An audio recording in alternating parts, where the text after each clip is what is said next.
Oi, tudo ok? Hoje é missão para quebrar paradigmas. A gente sabe que os alunos sempre se perguntam, então, para que é que serve isso? Alguns tópicos que estudamos, sim, muitas vezes seu valor reside em conceitos abstratos, que estruturam outros conhecimentos, mas dinâmicas populacionais não é o caso. Por isso, essa missão secundária é legal, pois ela traz 3 exemplos de análise de crescimento populacional real, um exponencial e 2 logísticos, dados, gráficos e algumas conclusões. Ou seja, ciência bem feita, bem bonita, bem formosa, em prol do progresso. Então vamos lá.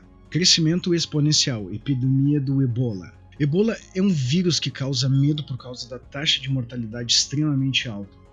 Ele mata de 25% a 90% das pessoas infectadas, uma média de 50%. Dessa forma, um patógeno tão perigoso merece uma atenção muito grande.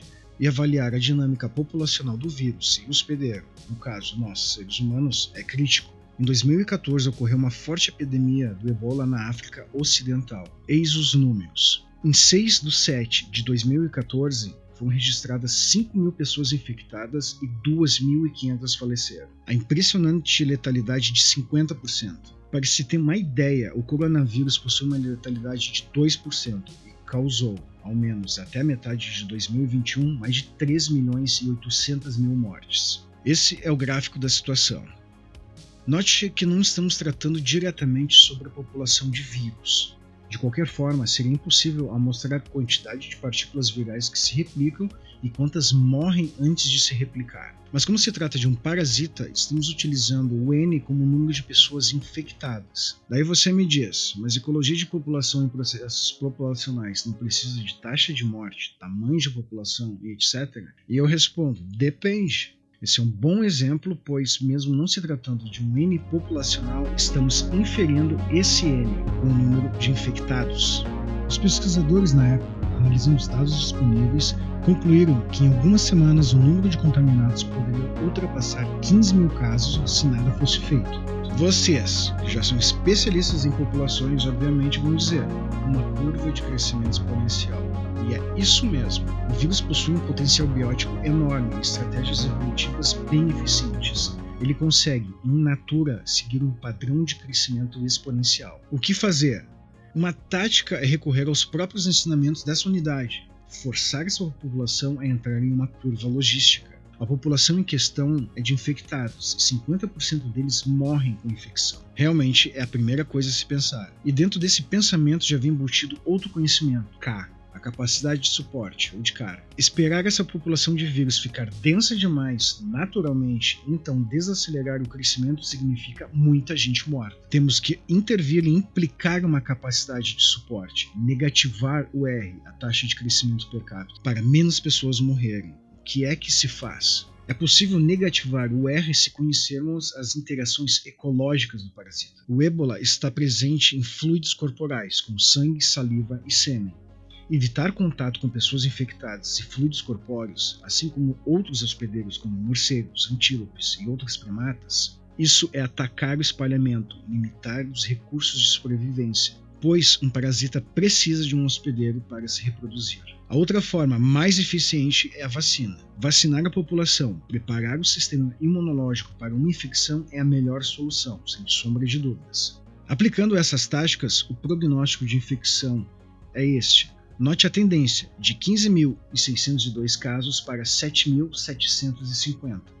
A epidemia entra na curva logística, começa a ser controlada, e apenas a vacinação total é capaz de terminar com esse surto. Crescimento logístico 1. Leveduras. Há organismos que conseguem demonstrar um crescimento exponencial. Bactérias, fungos como o bolor e surtos epidemiológicos, células cancerígenas e até mesmo a população humana. O que estes exemplos têm em comum é possuir um potencial biótico alto, algo mais comum em micro-organismos. Portanto, não espere crescimento exponencial de pandas, por exemplo, que possuem muita dificuldade de se reproduzir. Seu potencial biótico é muito baixo.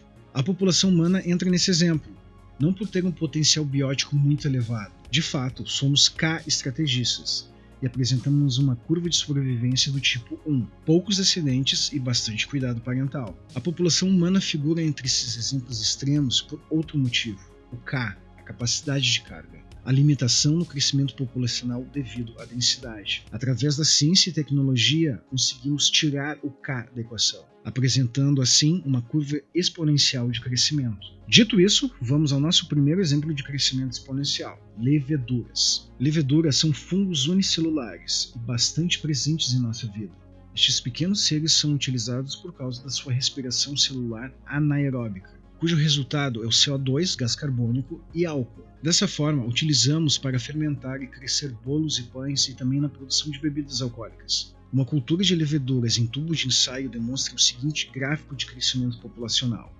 No eixo Y, a quantidade de leveduras. No eixo X, o tempo, contado em horas. Aqui entra o potencial biótico. Seres unicelulares têm um ciclo de vida curto, se reproduzem muito rapidamente. A amostragem do número de indivíduos é mostrada nestes pontos amarelos.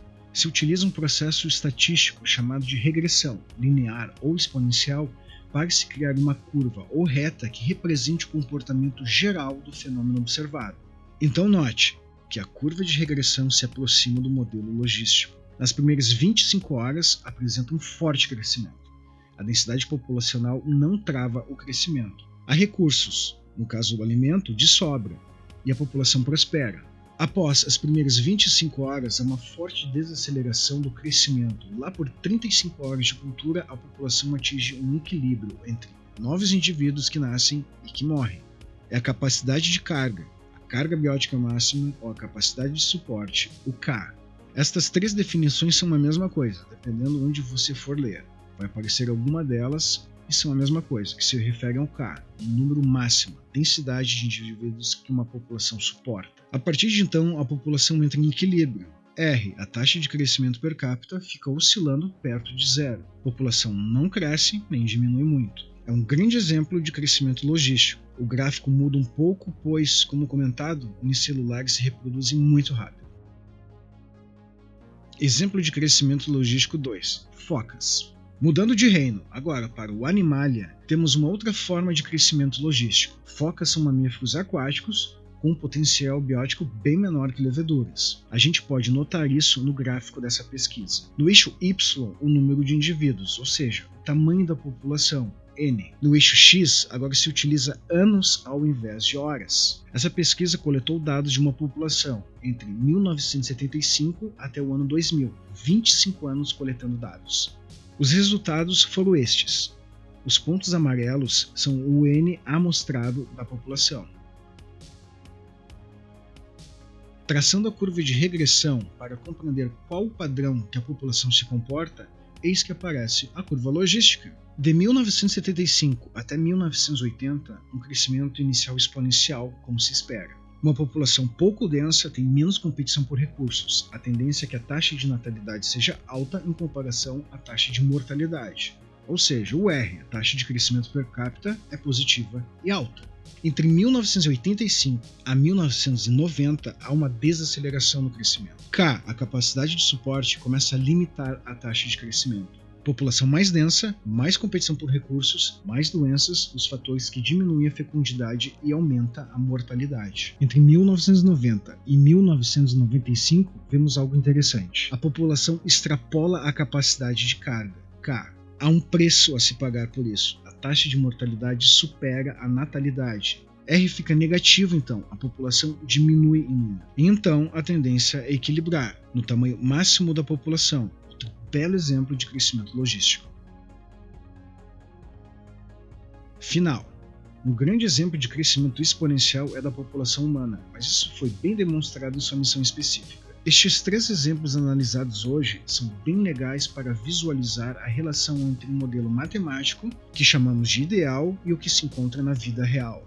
Os exemplos reais se aproximam muito do modelo puramente conceitual e matemático. Isso porque, na natureza, muitos outros fatores, e muitos deles aleatórios, como reguladores independentes da densidade, como mudanças ambientais e desastres, têm importante papel e então desviam o observado do esperado. Eu espero que tenham gostado, foi uma análise proveitosa e uma aplicação daquilo que estamos estudando.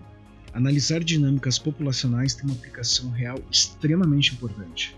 seja para controlar um surto epidêmico viral, seja para planejar e orientar a produção de pães ou bebidas, ou por fim, entender dinâmicas de populações silvestres para manejo e proteção, caso necessário. Então, pessoal, é isso, valeu e até a próxima. Fim da transmissão.